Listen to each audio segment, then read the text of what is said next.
Hey everyone, welcome back to another episode of the Scratching Post, sponsored by SaskTel. I'm your host, Arthur Ward, and I've got another amazing guest today on the show. Straight from Campbell Collegiate High School here in Regina, superstar with the Excel Athletica Track Club, and in his first year here with the Regina Cougars, I give you none other than Femi Akinloye?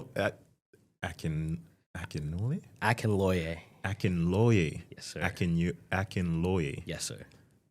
Femi Akinloye, everybody, here on the show today. Femi, welcome. Thank you very much. Super happy to be on here. Well, I'm super happy to have you, and I'm super happy to finally just get your name pronounced correctly. But that's what the show is all about. Just, it's for us to get to know our athletes, get to know how to say our athletes' names. Femi, tell us, how was your first year being here with the Cougars track and field team? Oh man, I'm not sure it could have gone much better. Yeah. I was coming off of a grade 12 year that I would say I was pretty disappointed with. I don't think it was my best season indoor and outdoor. So I kind of came in not knowing what to expect this first year at the Cougars, but man, it went amazing. We had a lot of success. So tell me something quickly. How long have you been doing track and field? Since 2018, since I was in grade 7. Okay, so you've been doing it since 2018, so about 7 years or so. How did you find a transition from high school track and field to university track and field? Like, what was that like for you? I just found it was more, obviously the competition is a lot better. I mean, even in terms of how we train, it's a lot better. It's a lot more, obviously, volume on the track and in the weight room. But I just definitely say the main jump, even from club or high school track, is just like the competition. Like there's is there more competition, or is the competition the same but just more competitive? Like, tell me about the competition. Definitely more competitive, like across the board. Like there's a lot of top guys. Like when you look at club and you go to a club meet, you'll find, usually there'll be a couple like really high level athletes that you're competing against. But once you get to that university level, I mean, you're talking 10, 15, guys in a specific event that are like true sliders, I would say. Yeah, sliders. Okay, that's a new word for me. All right. So guys that are really good, right? Yeah. That's what you mean by sliders? Yeah. Okay, all right. I'm with the cool kids now. I learned a new word today. Okay, so your rookie season, what was the highlight for you? I would say it's kind of two-part. I would say the first part was we had a meet in North Dakota State University. Okay. We dealt with a bit of adversity, travel-wise. If you know the Cougars track and field, we never have smooth travel. And for that meet, we were supposed to leave, I think, 6:45 a.m. Didn't end up leaving till like 1:30 p.m. And it's 8-hour drive. You got to stop at the border. We had to stop in Minot, so didn't end up making it there till I think 11 o'clock. And usually, when we get to a place, we'll go to the track, do like a little pre-race or shakeout or whatever. Get there, like for me as a sprinter, go do a couple block starts, make sure the body's feeling good. Didn't have the opportunity to do that, and we're racing a track that none of us have ever been at, so that was a little unfortunate, but still went out and I ran the 200 and the 60 and the 200. I was able to PB, not just beat my indoor PB, but I also beat my outdoor PB, which, you're a track guy, that's pretty hard to do. Oh yeah. And especially it wasn't a bank, it was a flat track, so I was super happy with that. And then the next day, the 60, to that point in the season, this is like start of February-ish, I'd been running 6'9" mid, 6'9" mid, 6'9" mid, and I was kind of like, I need my breakthrough here. Lo and behold, in the prelims, I went 690, and then in the finals, that was, speaking of the competition, that was some wicked comp, and I ended up going 6'8", 6. Yeah. And that's when I kind of knew I could be a bit of a contender in Canada West, because that time put me 8th in the conference, top 20 in U Sports. Yeah.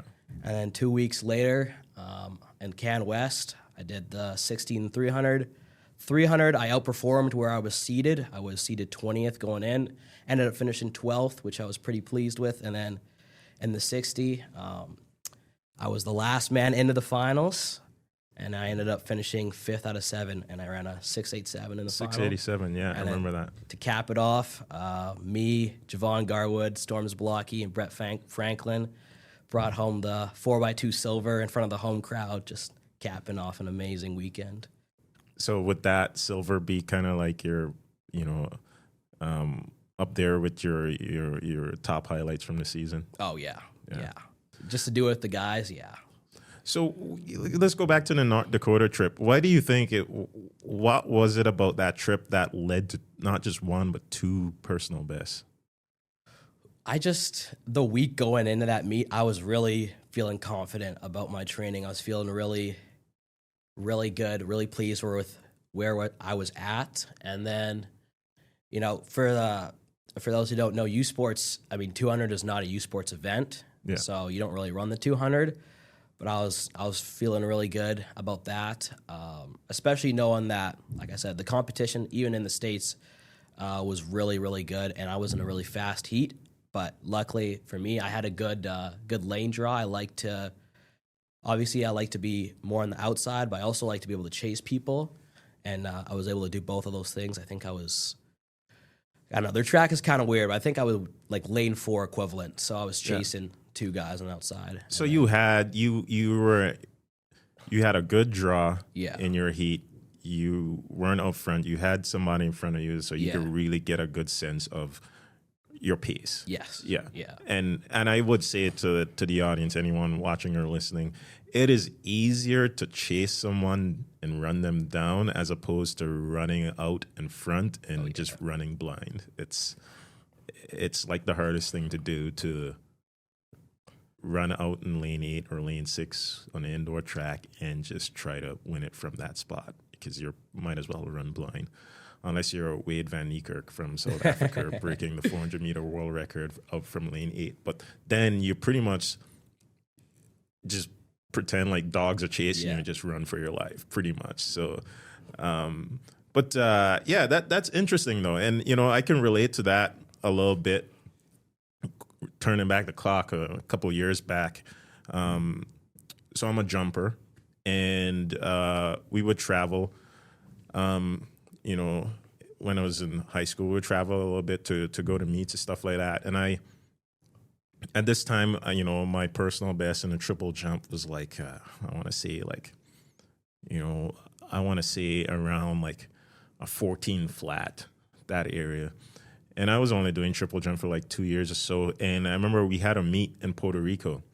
And at the last minute, my coach couldn't make it to the meet. So it's like, okay, well, we just got to go. Me and my teammate, we went on our own. And everything was normal. It's like, all right, I got my competition coming up in an hour and a half. I'll go get warmed up and everything. And in Puerto Rico, everything's in Spanish, right? And no habla español. But somewhere along the line, I got the times messed up or something. Here am I thinking I got 45 minutes left to, get on the track, put my mark down, get my runway and everything. And they were literally calling me as I started to start my warm-up. They were calling me to do my practice jump. I was like, whoa, this ain't right. And I PB'd that meet with no warm-up. And I jumped a 14:29. And this had to be in 2000 and this got to be like 2009, I believe. 14:29.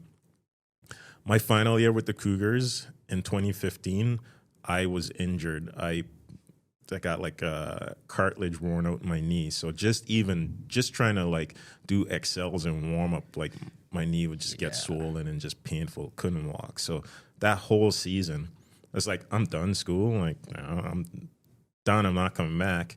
And the doc cleared me. He's like, well, it's not going to get any worse. It's just going to be painful. So just rehab, live with the physios pretty much all season, compete on the weekends, and was in shambles on a Monday. But yeah, made it to nationals that year. And in the triple jump in nationals, I fouled my first 2 jumps, and I needed to get the third one in to make it in the final round.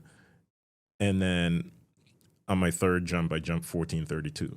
Wow. With just like not being able to fully train that season. So there is, you know, I've had many times. I talked about it with all my coaches in over the years, and there's a theory that, you know, tapering, like the body needs rest. Yeah, you can work and work, but sometimes the body really excels when it's just like, you know, it gets either the rest it needs, and then it can function above its, you know, average capacity, or sometimes when the body just gets caught off guard and it's just like fight or flight mode, and it's just like everything comes together. And your story is not the first of, you know, I've heard where people just excel at times where they're not expecting it, right? And I think that's a little bit of beauty about this sport, is that you just got to show up, and if you show up, you know, anything could happen. So that's just really you know, good to hear that you surprise yourself. You got 2 PBs out of it, which is good. Tell me about, you know, what was the most challenging aspect that you've had to deal with being a rookie athlete in your first year with the Cougars? I think I would just say just the adjustment in training, just going from, you know, Excel, where last year I was training 3 times a week on the track and then lifting 2 times, whereas this year we're on the track 4 times and the weight room 3 times. So it was just kind of a lot to adjust to for the body at first. And then even, you know, balancing track and school, especially in the second semester with the travel, that was also, you know, a bit of a new challenge because, you know, you're constantly missing class and you kind of have to do the work on your own. And I was thinking to myself, and I feel like it's kind of obvious, but I remember, I can't remember what class it was, but I was sitting there in the lectures after a quiz. I'm like, it's way easier to understand what's going on when you're actually in class. Yeah. So yeah, definitely was challenging dealing with the balancing school and track, and then just the increased volume. Yeah. Definitely was a bit of an adjustment. So how many classes did you take this year? I went 4 in the first semester and 4 in the second semester. Okay. So, yeah. Okay. And do you have any tips or tricks that you kind of picked up pretty much to make it to the end? Like, you know, did you have to like really, you know, I don't know, rely on a classmate to get the notes from class? Or yeah, definitely relying on people who I knew in the class to tell me what happened, give me the notes, and then just making sure I'm managing my time, staying on top of things.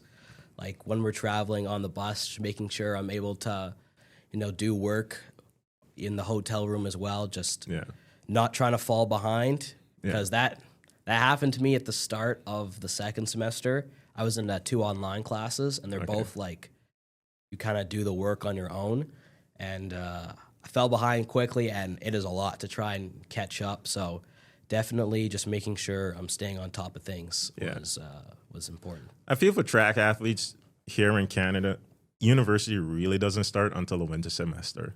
The first semester is kind of like a honeymoon. You get here, it's like, oh, you know, cool. And you're taking 100 level classes. Like everything's just a breeze. Everything just feels like a vacation until you get to the second semester. You're on the road traveling for track, and then midterms come around. You're like, whoa, this is a lot. Because, like you said, you're pretty much traveling on Fridays, sometimes Thursdays, and you're gone, and then you're missing class. It's like, it's a lot to balance. But 4 and 4, that's a lot of classes.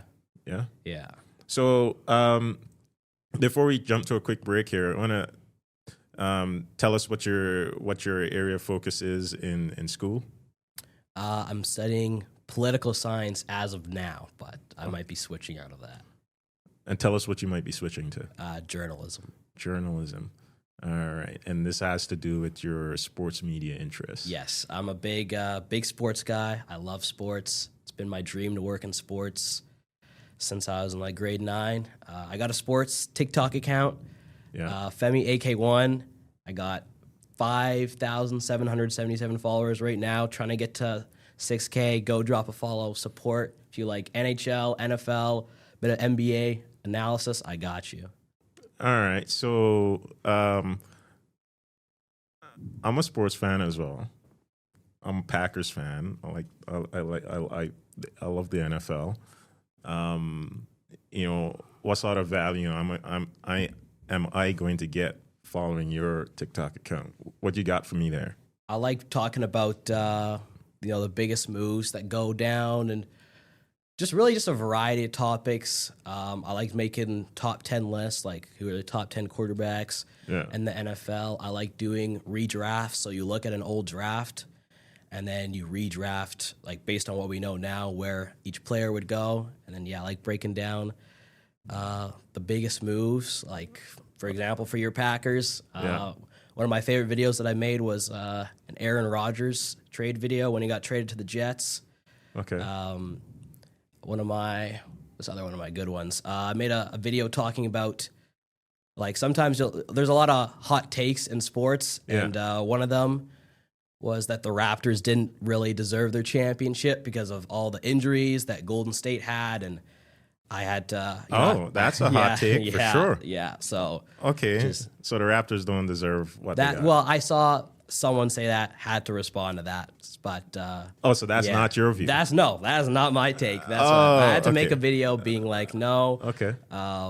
There's injuries in every year. There's injuries. Injuries part of sport. Injuries part of sports, and often the team that has the best injury luck will be the team that somebody's always injured. Exactly. All right. Before we jump to a break, give me a hot take about it's April 25th, 2005. Sorry, gotta get my dates right here. The draft happened last night in the NFL.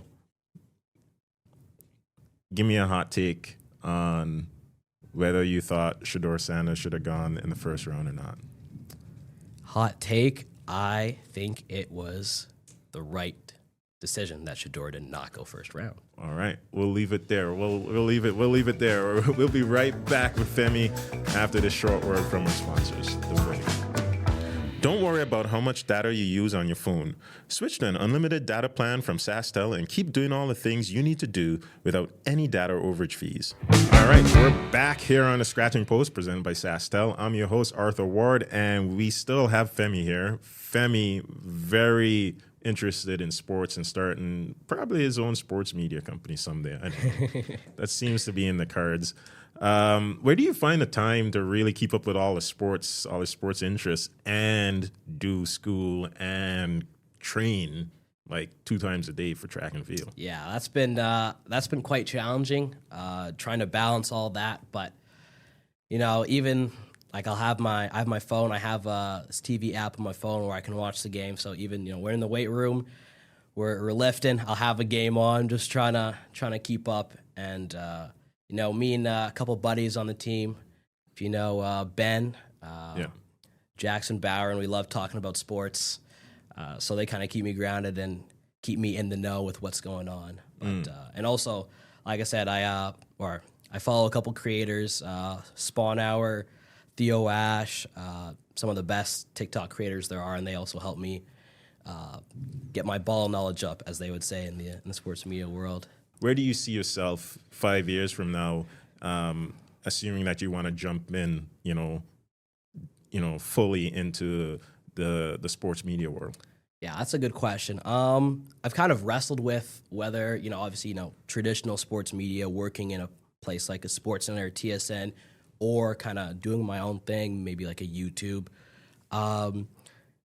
I definitely, one thing I envision myself having is my own podcast. And I do think I would be the type of guy to do my own thing on YouTube, just because, I kind of am more control of what type of content that I would make. But I definitely would not be opposed to, starting out at a place like a TSN or a Sportsnet. But definitely, if there's one thing I can envision myself in 5 years, it is being like right here, having my own podcast. The top 3 people you'll like to interview on your podcast, who are they? Top 3 people. Ooh, okay. I would go. That's a tough one. I would love to pick the brain of Elliot Friedman. He works for Sportsnet. He's an insider. He is part of the 32 Thoughts podcast. I would love to just pick his brain on everything that comes with being an insider, everything in the sports media world. I would also love to interview Steve Dangle, who's another sports guy, a big Leafs fan. He has a YouTube channel, and I would love to interview. I read his book, and his foray into the sports media world was challenging. He had to knock on the door quite a few times before it got opened. Love to interview him. And then, if I could really pick anyone, I would love to sit down with Patrick Mahomes, the future greatest quarterback in NFL history. Future greatest quarterback. Okay, Yes. so he's not there now. Not yet. He's second, behind Tom Brady. Okay, so by that statement, you're suggesting that Patrick Mahomes has more championships to win? Another take I will say, Mahomes does not need to get 7 or 8 rings to pass Brady, but Enlighten me. it's not, it's like, let's use the NBA for example. People won't say Bill Russell is the GOAT, even though he has more rings than Michael Jordan.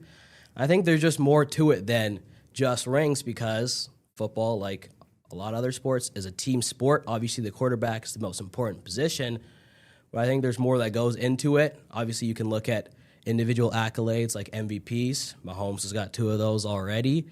And you look at him as a player, he is one of, if not the greatest quarterback talent we've ever seen. He's got the out-of-structure ability, the ability to extend plays. His arm is great. His accuracy is good. He's a good runner. And like I said, he's already got 3 rings, right? And I think what would have cemented this take more is if they completed the three-peat, then I could be like, well, he's done something that Brady hasn't. But even still, I think the Chiefs' window is open. I think they're going to continue to have a lot of success. I just think when we look at it at the end of the day, we'll be like, okay, even though Mahomes may not have 7 rings or whatever, he's still going to be the greatest quarterback of all time. And like I said, it's not just about the quarterback. There's more to a team than the quarterback position. And Brady was great, but he did have some great defenses. Okay, well, I feel you're a very educated and intelligent person.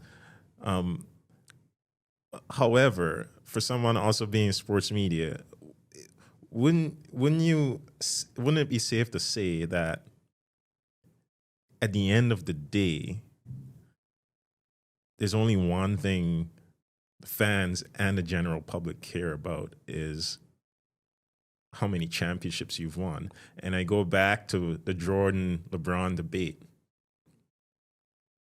While LeBron has clearly demonstrated qualities that he's a much better athlete, he's had so much longevity on the court, off the court, all his activities and his initiatives. You could say, okay, LeBron holistically way better athlete than Jordan was. But at the end of the day, Jordan's got more rings. So there's always those back and forths, right? So if you're going to compare Mahomes to Brady, it's never going to be, cut and dry. And majority of people will always default to who's got more championships. Oh yeah, because at the end of it, it's definitely a hot take. I'm a Chiefs fan, so clearly I'm there's some bias there. But in in sports, sports in my view it's binary. You either win or you lose. There's really no in betweens. You win, you lose. As we're looking at sports, just from a general sense.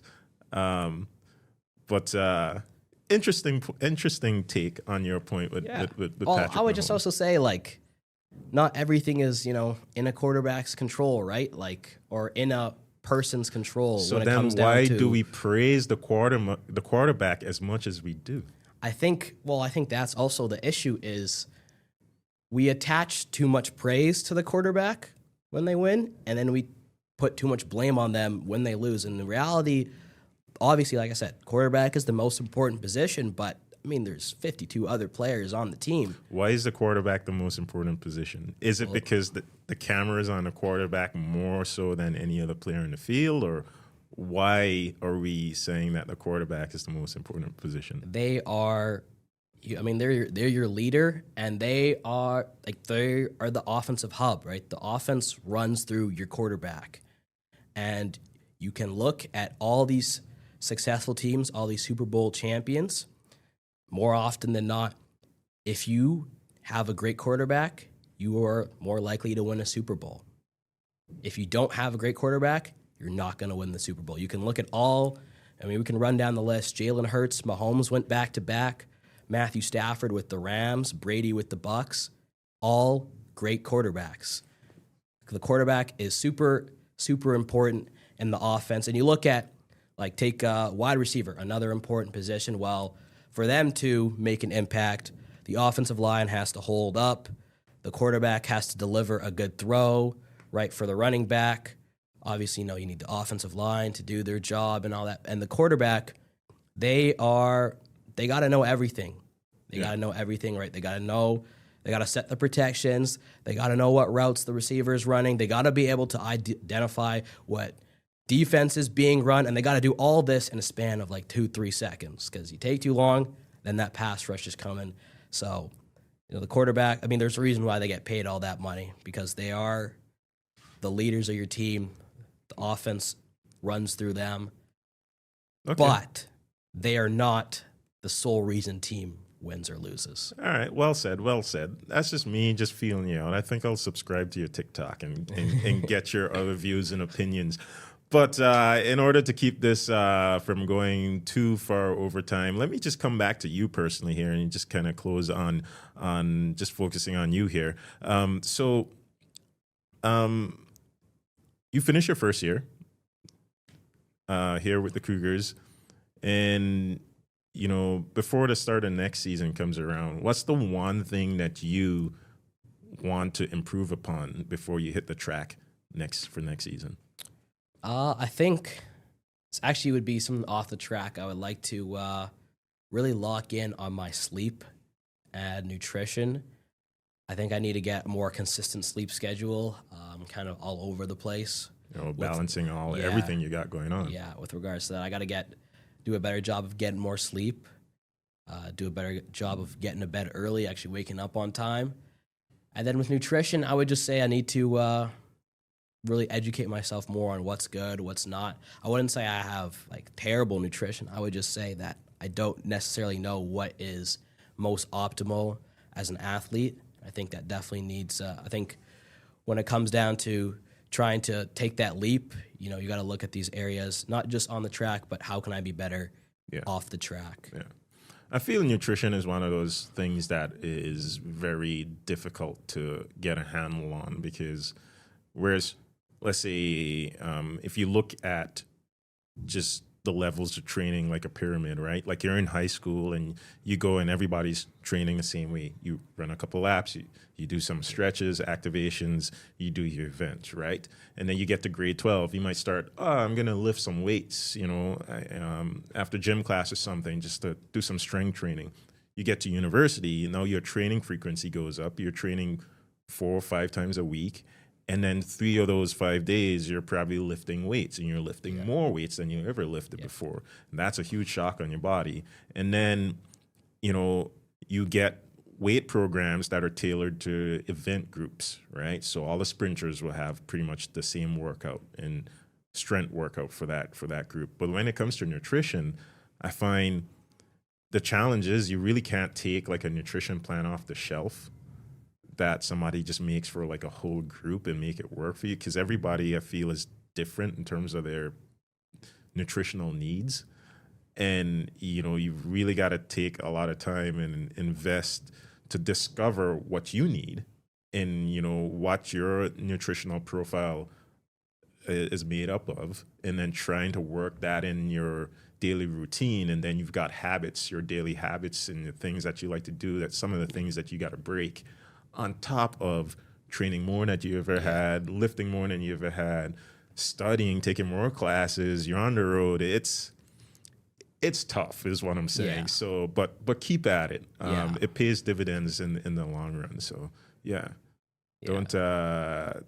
don't let it go to the side. And I say that from experience because I just kind of gave up on that. And I was like, this is a lot for me, but I wish I really give it more of a commitment during my time. So you got 4 years ahead of you. So Yeah.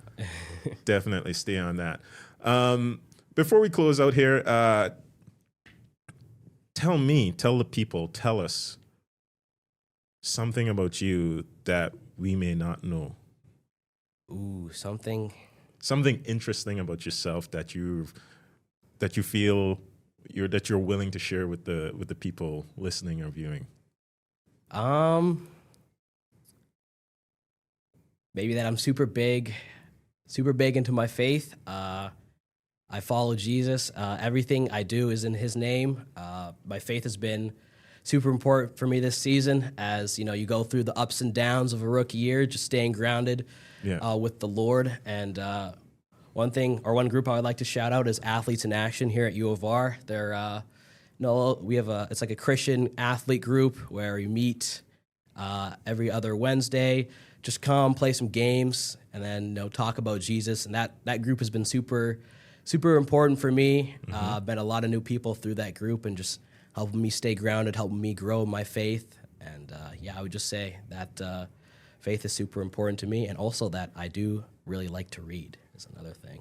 Well, yeah, you're very well spoken, so I would definitely not surprised that you do like to read. What do you like to read?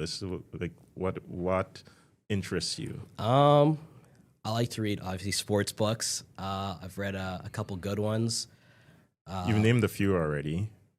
You've read the gentleman that works at the Leafs, you said? Oh, yes, yeah. I worked, his book is called This Team is Ruining My Life, but I love them. Okay. It's a great book. Another one is, I think, Before the Lights Go Out. It's by Sean Fitzgerald. It's really talking about hockey in Canada and the state of it. It goes behind the scenes on an OHL team, the Peterborough Petes, and then, it talks about the state of hockey and how it might be in the decline in the country. This was a couple years ago. I like reading, obviously, some fiction books. There's a series called Lorien Legacies that is really good. Highly recommend you guys check that out. Lorien Legacies, okay. And then another good book I just finished reading is it's called Gospeler, and it's really about how you share the gospel, which is the good news of Jesus Christ. And that's another great book that I just finished up. So where do you find the time to read? Like, do you have like those apps on your phone where you just go like listen to it like 4 times speed and just just before bed? And sometimes well, that's why you're not getting to sleep on time.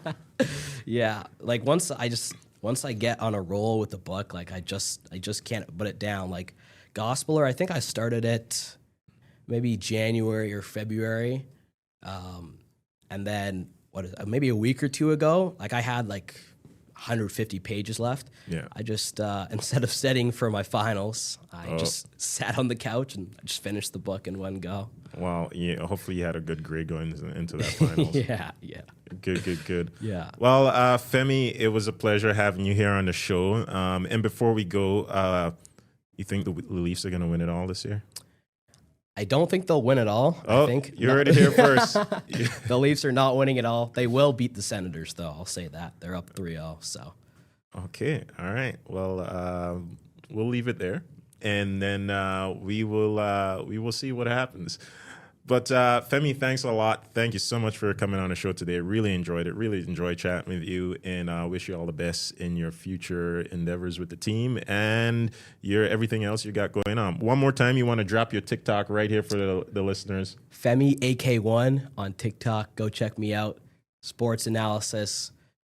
Be there, be square. All right, do that. Check it out. everybody else, everybody out there in radio land, podcast land, wherever you are out there walking a dog, taking a shower, on the road, wherever you are, thank you for being here with us. Thank you for listening. Thank you for watching. Be sure to like, follow, and subscribe. We are on Spotify. Give us a follow on Spotify if you can. That would be great. We're also on YouTube. Give us a like, subscribe there as well. If you like to watch your podcast, YouTube's the best place to do that. Although you can watch now on Spotify. You can watch or listen on Spotify. We've got you covered there too. So this is a Scratching Post presented by SaskTel. Thank you very much for being here with us. And be sure to stay tuned for another episode. So until then, take care of yourself and be kind.